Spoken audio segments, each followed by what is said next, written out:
An unwanted guest is moving into the Enchanted Lake neighborhood in Kailua. Residents are concerned an invasive algae will threaten endangered native Hawaiian species. KITV4 Shane Enright reports. Clusters of algae carpet the surface of the 100-acre Kailua pond.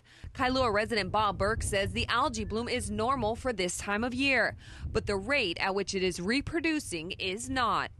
The pond has essentially been this pot of nutrients just stewing for the last 4 or 5 months.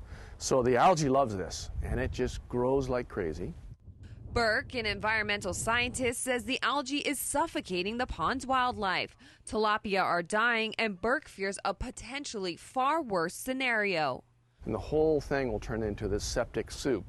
And then when the first rains hit next fall, it's going to break through the berm of buzzes, and it's all going to go out onto Kailua Beach. Residents say last fall, Delta Construction began work on a housing subdivision above the Enchanted Lake neighborhood. Burke says the nearby construction site is partly to blame. We had a developer up on the hillside who didn't have good enough erosion controls, had a lot of rain, and in a period of 6 or more storms during the year, we had massive amounts of sediment come into the pond. The algae is feeding off of the added nutrients. And Cindy Turner and her husband own the Kailua wetland.